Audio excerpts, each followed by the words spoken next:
America தனது Tomahawk ஏவுகணைகளின் உற்பத்தியை அதிரடியாக 1200% அதிகரித்துள்ளது.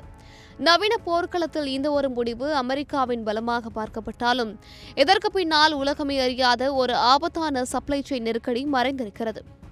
ஒரு ஏவுகணையை தயாரிப்பது என்பது வெறும் தொழிற்சாலைகளின் வேலை மட்டுமல்ல, அது ஒரு சிக்கலான தொழில்நுட்ப சங்கிலி.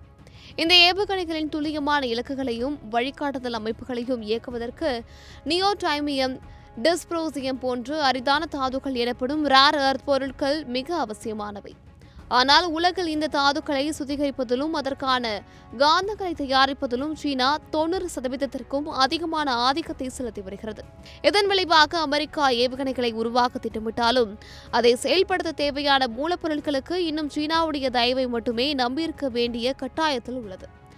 அமெரிக்கா தனது சொந்த தொழிற்சாலைகளை தொடங்க முனைப்பு காட்டினாலும் தற்போதைய சூழ்நிலைகள் அவை முழுமையான உற்பத்தியை எட்ட இன்னும் 5 முதல் பல ஆண்டுகள் தேவைப்படும். அதாவது அமெரிக்காவின் பாதுகாப்பு திறன் என்பது அதன் ஏவுகணைகளின் எண்ணிக்கையில் மட்டுமல்ல, அந்த ஏவுகணைகளை உருவாக்க தேவையான மூலப்பொருட்கள் எங்கிருந்து வருகின்றன என்பதில்தான் இருக்கிறது. நவீன காலத்தில் போர்கள் இப்போது மாறி இருக்கின்றன.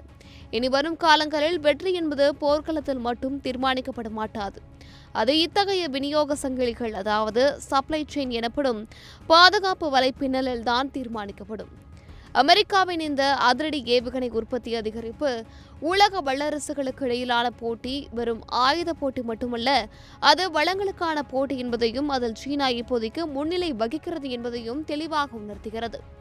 இந்த சப்ளை செயின் சிக்கலை அமெரிக்கா எப்படி எதிர்கொள்ளப் போகிறது என்பதுதான் அடுத்த கட்ட உலக பாதுகாப்பின் மையப்புள்ளியாக மாறியிருக்கிறது. உங்கள் சத்யாவின் தமிழ் புத்தாண்டு சூப்பர் ஆஃபர்